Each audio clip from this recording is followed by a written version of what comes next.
Hello, everyone. This is Hallie Crawford. We are going to go ahead and get started here. Just as a quick reminder, administratively, everyone is on mute. There are no options, I don't think, on your end to mute yourself because I have the controls for that, just FYI. And let me go ahead and get our screen shared here, and then we will go ahead and get started. Give me one moment.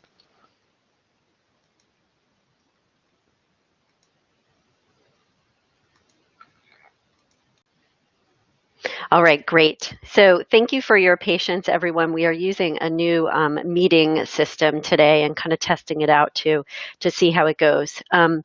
So I am Hallie Crawford, and I'm a certified career coach, speaker, and author based in Atlanta, Georgia. And I greatly appreciate your time today and participation on our lunchtime webinar. We do complimentary webinars every month.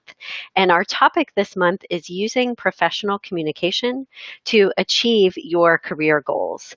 So let's take a look at our first slide here. So first of all, we have been coaching and training for just over 19 years now. So I know some of you might be thinking, she sounds like she's 12. How is that possible? I'm actually 46. I was lucky enough to have found my true calling, so to speak, or my career, the right career path early on in my life, in my late 20s. Founded my coaching business when I lived in Chicago and moved it to Atlanta several years after that. And the advice and tips that we are going to give to you today are advice that we provide to all of our clients and have used for the past 19 years with great success to help them be more effective in their communication in terms of their branding, but also how to manage up and leverage effective, assertive communication. So let's take a look at this next slide here. Here is our agenda for today. So our webinar today, just as a reminder, is going to be 30 minutes right on the nose. We will not have time for Q&A at the end because I've got a lot of content that I want to share with you in a short period of time. If anyone would like a copy of the presentation, please don't hesitate to reach out to us. We'd be happy to give that to you. I'll show you on the next slide here. It's admin@halliecrawford.com. Just email us there. But as a reminder, you will be getting a recording of this presentation today. So if you'd like a copy of the PowerPoint slides, feel free to email us as well, but you will be receiving a recording. So the three things we're going to discuss today in order to help you use your communication skills more effectively and enhance them for your professional success is to be talking about speaking up and a formula for effective assertive communication. The second thing that we're going to discuss today is how to manage relationships more effectively, whether it's with your supervisor, your coworkers, or with your employees. And finally, the third thing we're going to discuss is how to develop your brand, managing what you portray across the table, so to speak, in order to effectively develop and promote your brand as a professional on a consistent, regular basis. So let's talk first about why is this workplace communication thing, why is it important? As we know, communication affects every single thing that we do. So it's the cornerstone of not just our professional effectiveness, but personal as well. And if you take a look at this slide here, one of the reasons why it's so important to be effective with your communication is that, and this is one of many reasons, obviously, is that when you look at the statistics and surveys that survey employers, HR managers, and recruiters, the top 10 skills or qualities that employers always just want and they're looking for have to do with communication skills. When you take a look at this slide in the top 10 skills, communication skills is first. But when you look at number 3, interpersonal skills, teamwork, et cetera, et cetera. So these are things that employers are always looking for and need to leverage effectively. And part of the reason why this is so critically important, not just for a new hire, but for being an effective employee, is because employers can't always teach this. This is that set of soft skills, if you will, that an employer can send you to a class to learn about, new computer software or whatever it is that you need to be learning. But it's harder for them to teach you how to be a good team player or have a strong work ethic or have effective communication skills. So working on these on your own is critical to your professional success.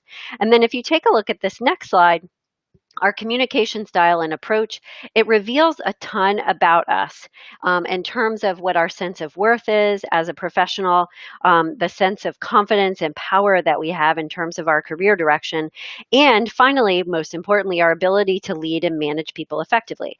Everything we do is communication. We can't not communicate.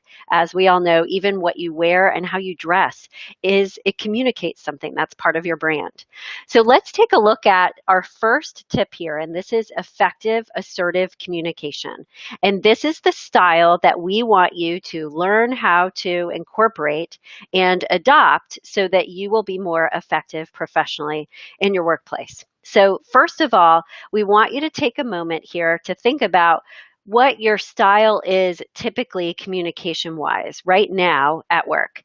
Does it tend to be a little bit more passive than it needs to be? Do you sometimes err on the side of being more passive aggressive than you should be, for example? Or are you assertive? And in some cases, are you a little too assertive? Are you one of those people that sometimes steamrolls others? One of the ways that we would recommend finding out what your style is typically, even if you think you know what it is to track your behavior for a couple of days. Have a journal on your desk and write down what your communication style is at different times of the day with different people and in different meetings as well. Finding out situationally how you communicate is very, very helpful as well. Then you want to think about at the bottom of the slide what prevents you from being assertive effectively. Do you avoid conflict? Are you fearful? Excuse me. Are you less confident in certain situations or with certain people?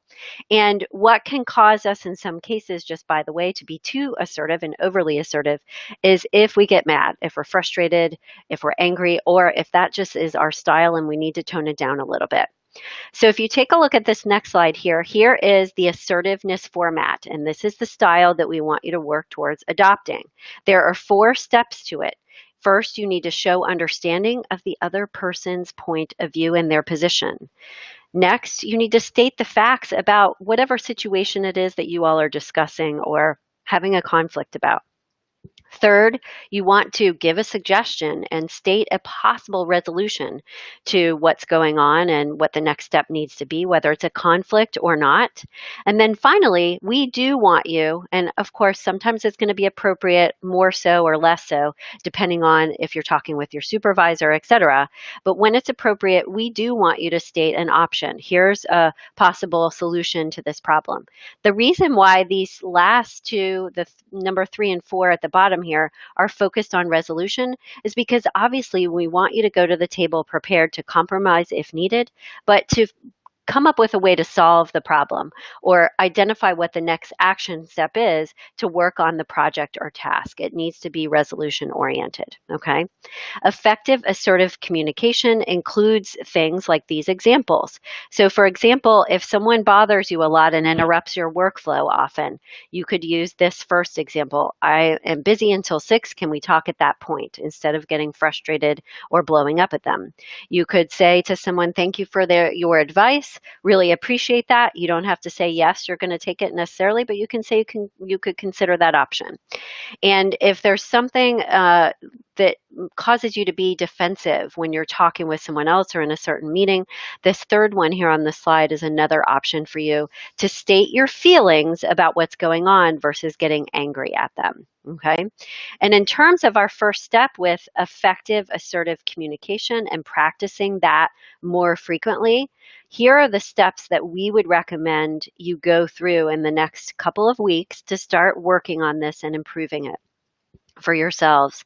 Track your communication for 2 days and assess whether it's one of these 4 options: passive, passive aggressive, aggressive, or assertive. Okay. And assertive is, again, the way that we want you to be. Practice the assertive communication formula. For example, with a friend or family member. This is great to practice with someone outside of work first. And identify 3 new statements, for example, that you can use to set boundaries more effectively than you have been. The examples that we gave you, some examples are on the previous slide about I don't have time to talk right now. Can we speak later on? Okay.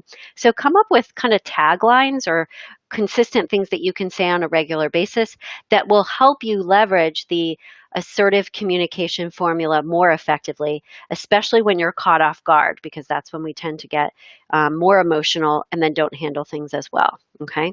Just by the way, really quickly, as we continue here to our second tip, managing relationships effectively. If any of you feel like as we progress today, your situation is unique and you need some very specific advice related to that situation, we are offering everyone on the call today a free career strategy session to get advice on any career goal. So please don't hesitate to reach out to us at admin@halliecrawford.com. I'd be happy to chat with you about what your needs are and give you some advice on your specific situation. Let's take a look at our next step here, our next tip, and that is to manage relationships more effectively, not be like this guy on the right here from Office Space. So 7 things that we teach our clients to begin to communicate more effectively are listed on the slide here, and we're going to go through these very briefly today.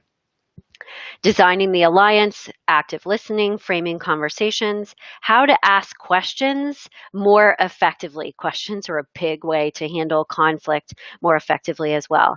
We'll talk about feedback, recognizing other strengths, and understanding people's needs as well. So let's take a look at the first one. So one of the things that we teach our clients to enhance their professional relationships is to design their relationships more proactively. And if you take a look at this first slide here, what we call it is designing the alliance. We recommend that all professionals have a baseline of basic agreements that help and enable them to work together more effectively. These agreements are listed on the slide here, are some examples of the things that you should cover. You need to be clear on the roles, for example, that you each play if you're talking about a project that you're teaming up with someone else on, especially if it's a larger group beyond just 2 people. Setting boundaries and ground rules, for example, for how you can communicate together, how often you're going to meet. If the person, would prefer to get feedback via email versus in person or the other way around. So don't just work with and dive into tasks with your coworkers or your employees. Talk about also how you can frame out your working relationship and how you can work together more effectively. Okay.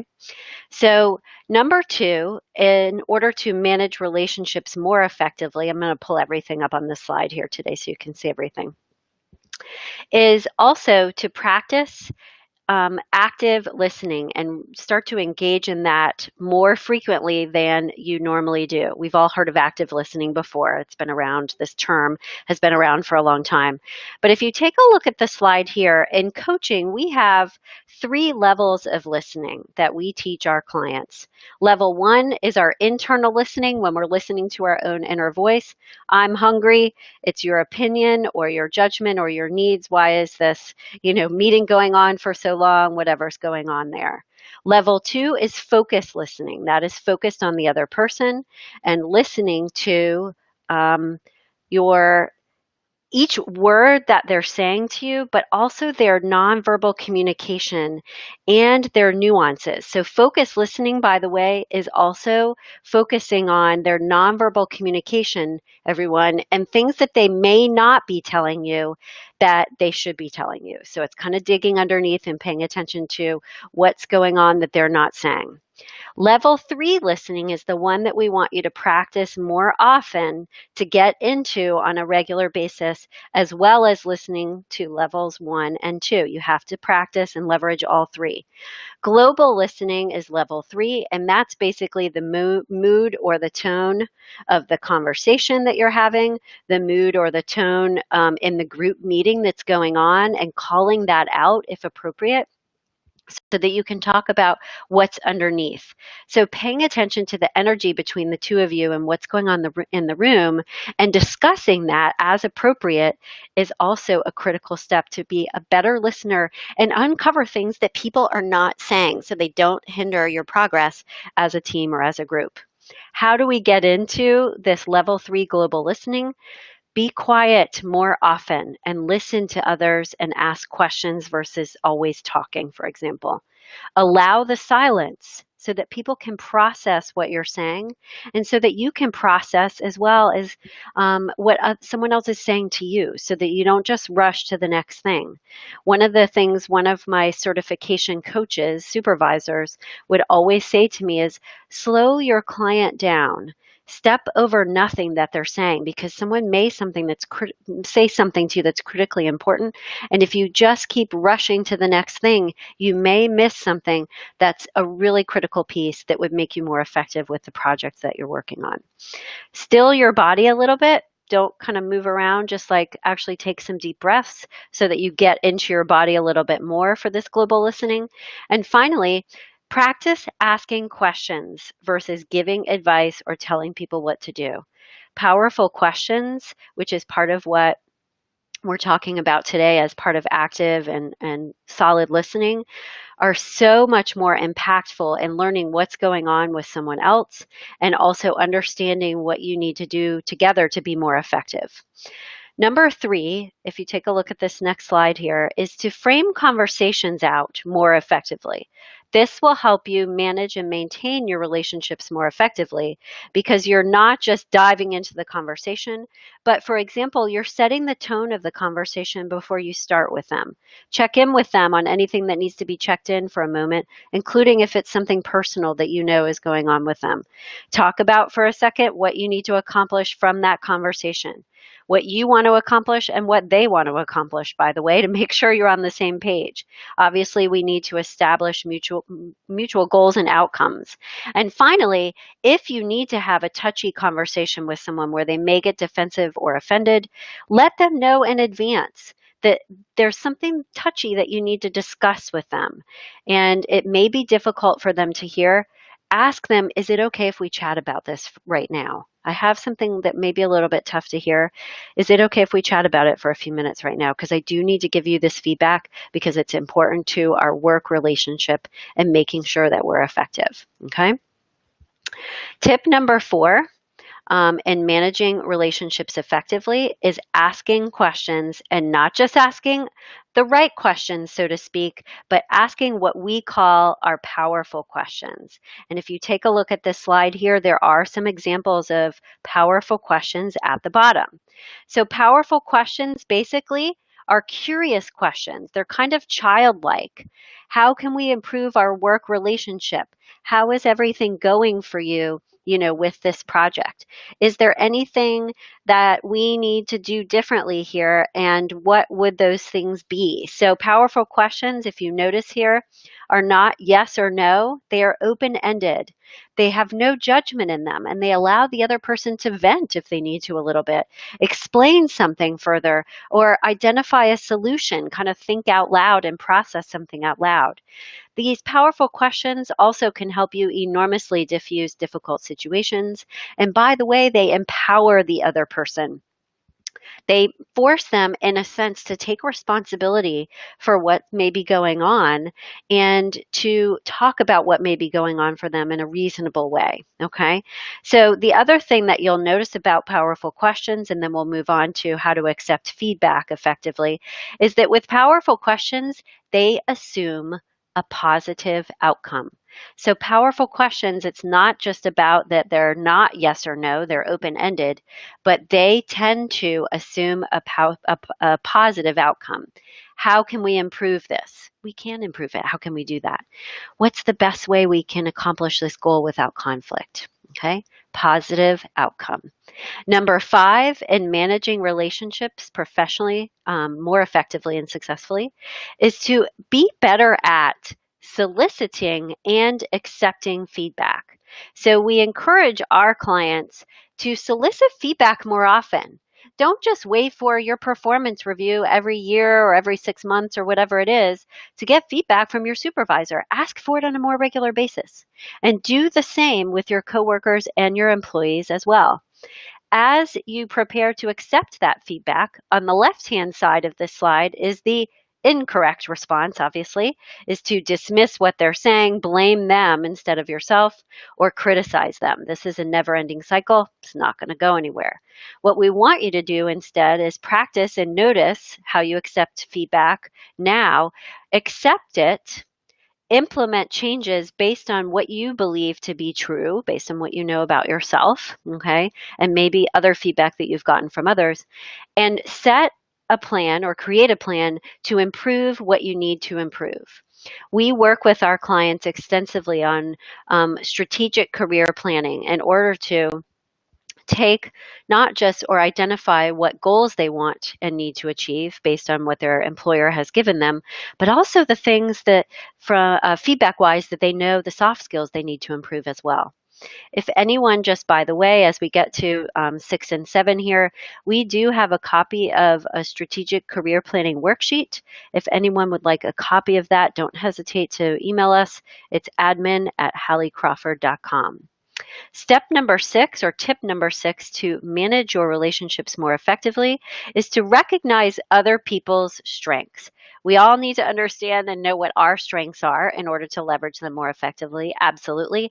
But when you start to recognize others' strengths, using this sign model from the Strengths Finder, this is from the Gallup organization who owns and puts out the Strengths Finder assessment. This is from Strengths Finder 2.0.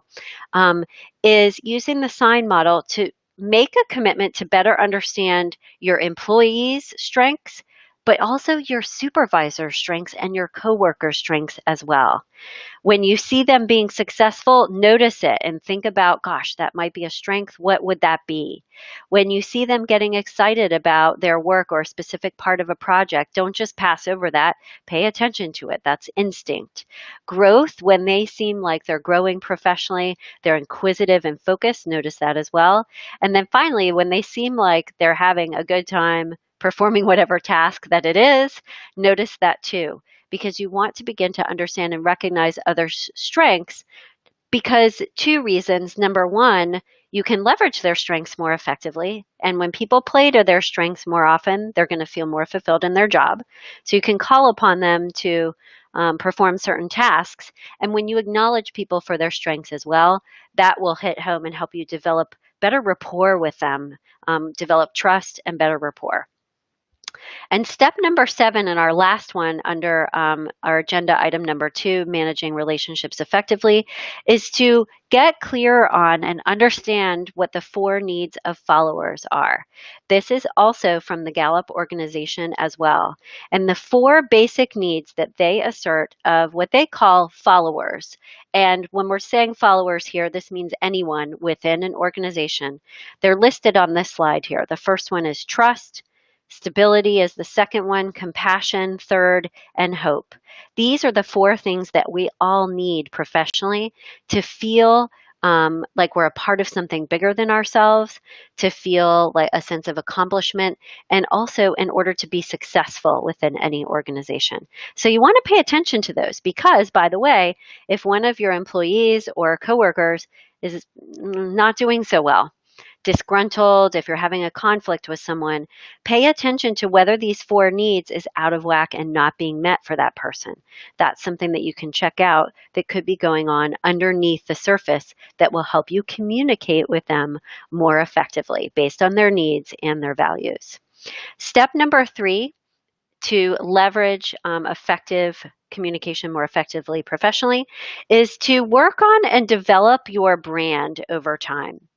And we always have our clients write up a branding statement for themselves, not just if they are in job search mode, but to enhance their brand within their organization, but by the way, within their industry as well. Your brand professionally is comprised of these 3 items: who you are as a professional. I'm a lawyer, I'm a doctor, I'm a career coach. What you do. For example, my elevator speech, which starts to outline my brand, is I'm a career coach and we help people find jobs that make them want to get out of bed in the morning. jump out of bed in the morning, I should say, and what you're known for in the workplace or industry. And that is what we would be known for, is we help people find jobs that they absolutely love. These are the three basic components to help you start on your branding statement. And I love this quote from Jeff Bezos: personal brand is what people say about you when you leave the room. And we want it to be positive, obviously. So on this next slide here, if you take a look, is an example of what we would call an elevator speech, or the beginnings of one, for one of our clients, as well as the beginnings of a branding statement. So just by the way we define this within my organization is a branding statement would be, a multiple paragraph, kind of one-page document about your personal brand, and your elevator speech would be the beginning of that, kind of the summary statement of it that's one or two sentences, okay? Great book for personal branding is The Personal Branding for Dummies. I know that might sound silly, but we've actually found that this book is very helpful for our clients to help them start working on their brand. And finally, with developing your brand, the next thing after you have determined and identified and written out what your branding statement is to write, share, and comment on articles on LinkedIn. Okay, so we want your branding statement to be on your LinkedIn profile anyway, and we recommend that goes in the About section underneath your headshot. But we also want you to start getting out there in the world and within your industry, writing articles, sharing them, commenting on others. Consider, as part of developing your brand, writing articles for an industry blog or association newsletter. Serve on the board of an industry association to get your name out there a little bit more. Consider presenting at a conference on something that you have become an expert on. And also consider, at work within your organization, volunteering your time for projects outside of your department to get your name out there and develop your brand a little bit more. So as we get close to the top of the hour today, just wanted to have you all get out your pen and paper. These are the three items that we discussed today, speaking up with the effective assertive communication formula. 7 ways to better manage your work relationships with your boss, coworkers, and employees. And finally, how to develop and then articulate and communicate your brand. And we gave you several ways to do that. So take action. If we take a look at this next slide here, we want all of you to have 2 action steps that you will take in the next week. And we realize Thanksgiving's coming up here, so it may be the next 2 weeks that you write down, and that's fine. But identify right now for us 2 action items that you will take on in the next couple of weeks. It could be the assertive communication formula. I want to get the copy of the presentation, have that on my desk so that I can practice that more effectively and more regularly. It could be that you want to take advantage of the free coaching session. Whatever it is, go ahead and write down your 2 action items right now, okay? And as you're thinking about those, I realize that in some ways this could feel like, oh gosh, this is a lot I need to do. That's why we ask you to get the recording, get the presentation, and have this be your plan for the first quarter, for example, of next year. What are the ways that I'm going to increase and improve my brand, in Q2 of next year? The first quarter, I'm going to start with my communication skills at the beginning, whatever it is. And we always have our clients start with baby steps. Realize that small action items in these areas, everyone, can have a huge impact. So this is not like you have to go and turn into a different person all of a sudden. And if any of you are feeling like, this sounds like a pain, I don't want to do this, or I'm a little bit nervous to speak up in a meeting or be more assertive, the quote that I always use with our clients, as well as for myself, honestly, too, when I have to push myself outside my comfort zone, is the greatest risk in life is not taking one. Remember, at the end of your life, do you want to say that I tried and failed? Or do you want to say you didn't try at all? What is it that you'd want to tell your grandkids, for example? We all want to say that we tried, even if we fell flat on our face, that we tried to push the envelope and improve ourselves and do better. Please don't hesitate to reach out to us if you would like to learn more about our coaching services. Our clients are incredibly happy with what we do with them. We have a 98% satisfaction rate. On this next slide here are some of the quotes that we have, or testimonials, if you will, and also organizations where our clients have secured positions and jobs. So please don't hesitate to reach out to us. If you have any other questions from the presentation today, feel free to email us at admin@halliecrawford.com. We would be happy to answer. And also, as a reminder, you will get a recording of the webinar today. If you would like a copy of the PowerPoint slides, don't hesitate to reach out to us at admin@halliecrawford.com. Thank you so much, everyone, for your time today. Have a great day and have a great holiday week next week. Bye-bye.